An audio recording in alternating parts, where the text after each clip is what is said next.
Hello everyone, my name is Laura DİACONU MAXİM and together with Professor Cristian Popescu, I'm going to present you today the paper entitled Fiscal Policy and Labor Market in Time of Pandemics.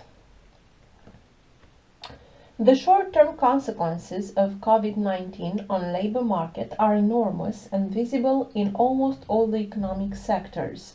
Job losses in the COVID-19 recession stand out in comparison to those in other recessions in two ways. First, the COVID-19 downturn is enormous and is unfolding at unprecedented speed. Second, it is an unusual mix of workers who are struck by job losses. In a typical recession, job losses are concentrated in construction and manufacturing industry and in the so-called blue-collar occupations. This time, job losses have occurred to a great extent in sectors with a high intensity of worker-client interaction. In general, so-called pink-collar workers, those in sales and service occupations, have suffered most, followed by blue-collar workers. The latter suffered from heavy job losses too, as in any downturn. In contrast, white-collar workers were affected relatively mildly. Therefore, fiscal stimulus can be a tool to accelerate the recovery of actual output and employment.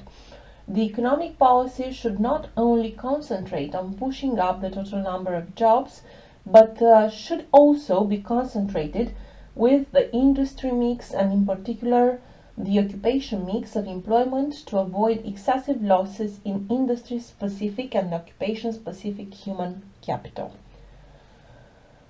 The purpose of this paper is to investigate the impact that the fiscal policy measures may have on the European Union labor markets in times of current pandemic.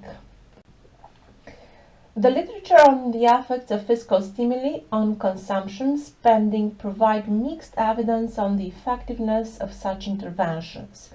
The early arguments were that temporary increases in income would be saved rather than spent, resulting in little fiscal impact. Even later works argued that many consumers spend large fractions of government transfers.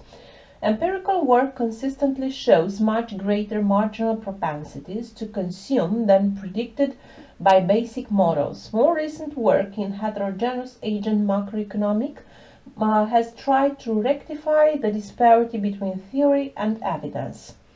In an empirical analysis of the effects of 2001-2008 tax cuts, Mirsha and Surico used consumer expenditure survey data to document substantial heterogeneity in the spending impact depending on the income level of individual families. The analysis of the effects of the stimulus during the 2007-2009 Great Recession also support the notion that temporary measures are effective. Some analysts provide a good overview of lessons learned and argue that interventions should be timely, targeted, and temporary. In other words, they mean that a stimulus should be implemented only if a decline occurs over a specific period, should be targeted at those who spend the most, so the most vulnerable families, and should be temporary in nature. While both fiscal and monetary policy should be implemented, the fiscal policy has the advantage of being able to be implemented quickly. A large team of empirical work has emerged examining the implications of unemployment insurance benefits for labor markets, household spending, and economic recovery, given the focus on increasing unemployment insurance benefits as a policy response to the 2020 crisis. A study focused on more than 400 unemployed workers provided the basis for examining the effect of different policies on the distribution of benefits and labor supply incentives and emphasizes the heterogeneity of those effects even in such a small sample. Other researchers focused on estimating the impact of epidemics on spending patterns. A study of the spending patterns of about 5 million customers suggests that the spending declines were directly related to the pandemic rather than labor market effects. The findings show that there are substantial differences between customers with different income levels. Some recent findings suggest that stabilization policy can reduce the economic costs of the COVID-19 pandemic if, during the recovery, the fiscal policy promotes job creation in the occupation groups hit hardest by the crisis. Given the theoretical ambiguity, the need for rigorous empirical work, real-time data to inform policy interventions is especially pressing. Key decisions are being made with considerable uncertainty about how state and local individuals, as well as businesses, will respond to recent fiscal and monetary policy actions that have been taken. In this paper, we have conducted a model-based analysis of the effectiveness of different fiscal policy measures in pursuing our objective. To study the effects of the fiscal policy stimulus in the COVID-19 recovery, we used a multi-sector, multi-occupation New Keynesian business cycle model. We distinguish between two large sectors of the economy and three broad occupation groups. We made a difference between a social sector that comprises industries with high physical proximity between clients and workers, such as retail, trade, and hospitality, and the distant sector, where less face-to-face contact is required. Our broad occupation groups are, first, white-collar occupations, such as management, professional, and office occupations. Second, blue-collar occupations, such as production or construction occupations. And thirdly, service and sales, that so-called pink-collar occupations. Our results are only preliminary. We still intend to develop them more by conducting some other statistical analysis.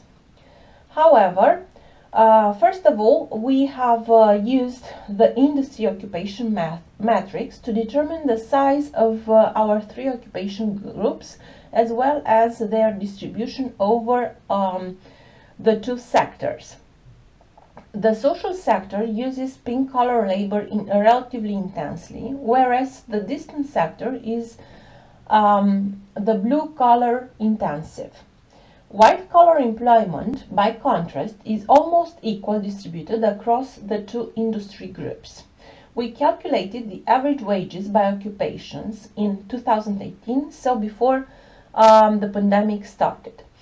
Workers in white-collar occupation, we noticed that earned the highest hourly wage rates, followed by blue-collar workers. Workers in pink-collar occupations earned the least. Secondly, we calculated the distribution of total job losses over the sectors and occupation groups during the pandemic.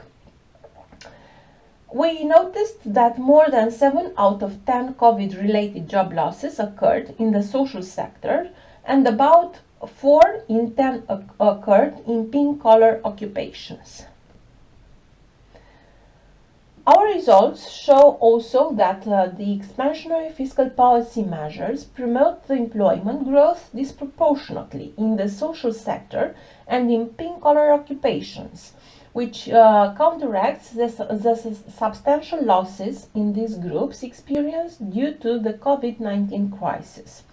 By contrast, most fiscal stimulus measures exert only a low push on blue-collar employment, and hence are ineffective in promoting the recovery for this group of workers.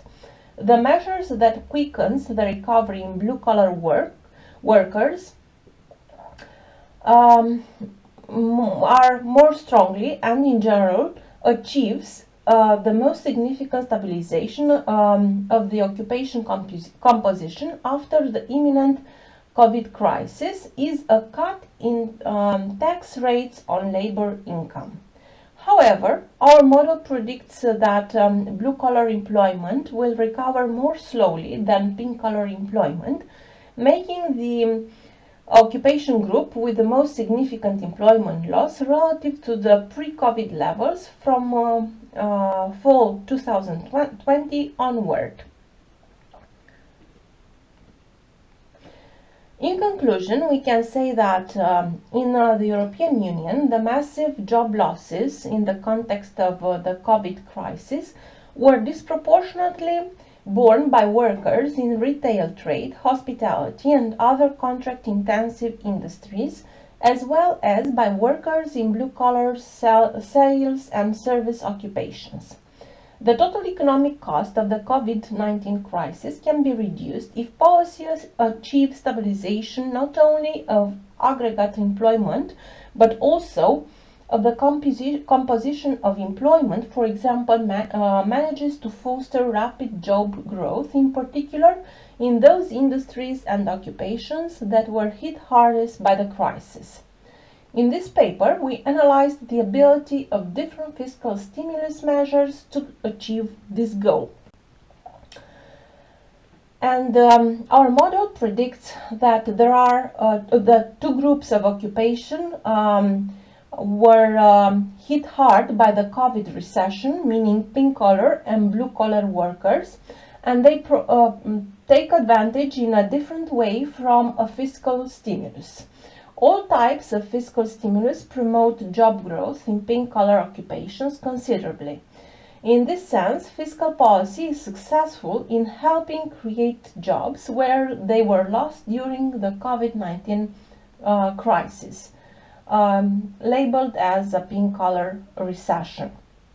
The fiscal policy measure best suited to stabilize the economy's occupation composition after the imminent COVID-19 crisis is a cut in labor income taxes. The white-collar occupation group, which is relatively mildly affected by COVID-19 crisis, enjoys some employment growth in all stimulus scenarios. Thank you very much for your attention.